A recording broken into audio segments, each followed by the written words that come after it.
Goeiedag graad 11, ek is Juffrou Gerike Renke en vandag doen ons enkelvoudige sin. Die lesdoelwitte is dat julle aan die einde van die les 'n enkelvoudige sin kan identifiseer, die onderwerp in die sin kan uitken, die gesegde in die sin kan uitken en ook die voorwerp in die sin kan uitken. So wat is 'n enkelvoudige sin? 'n Enkelvoudige sin is 'n sin wat een hoofsin of een hoofgedagte bevat. So wat is 'n hoofgedagte? 'n Hoofgedagte is die belangrikste idee of boodskap wat in die sin is en die paragraaf of wat die paragraaf en teks aan ons oordra. So dit is die belangrikste ding in die sin paragraaf wat gebeur. 'n Enkelvoudige sin het net slegs een gesegde en 'n gesegde, soos julle dalk weet, is 'n werkwoord. Die gesegde is die werkwoord of aksie of handeling wat uitgevoer word, so die werkwoord. Enige volsin moet ten minste een onderwerp en een gesegde hê om 'n sin te wees. So hoe kan jy 'n enkelvoudige sin herken? Jy vra jouself die volgende vraag. Is daar net een hoofgedagte? Tweede vraag, is daar net een gesegde? En as die antwoord ja is, het jy 'n enkelvoudige sin. Kom ons kyk na die meisie lees 'n boek.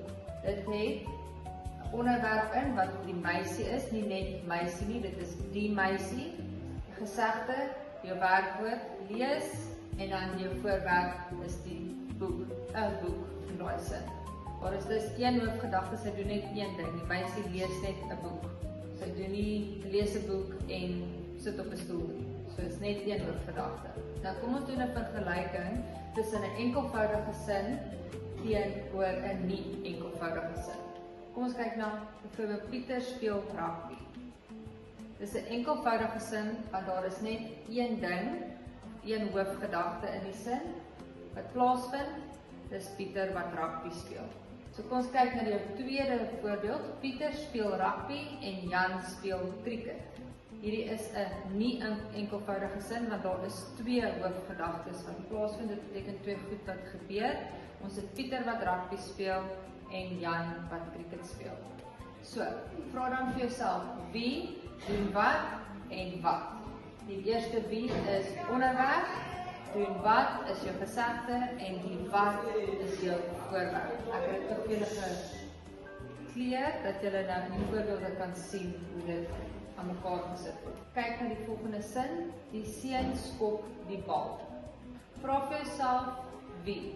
Wie doen iets? Dis jou groen gedeelte daar, die seun.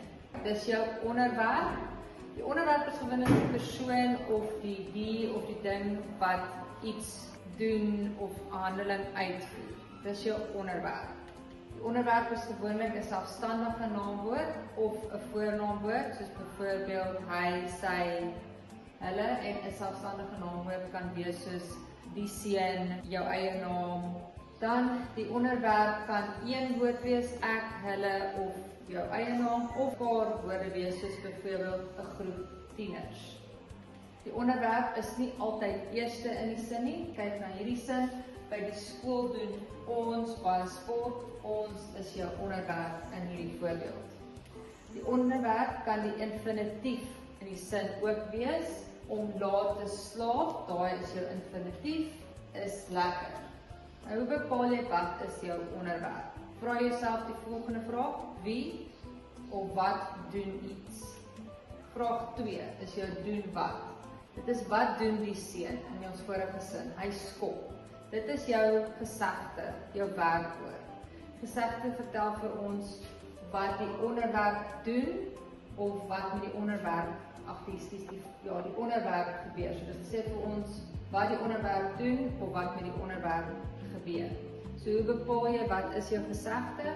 Jy vra jouself die volgende vraag, wat doen die onderwerp? Dan jou wat, hierso, is wat? Wat doen die seun? Hy skop die bal. So dis die seun wat die bal skop. Dis jou voorwerp.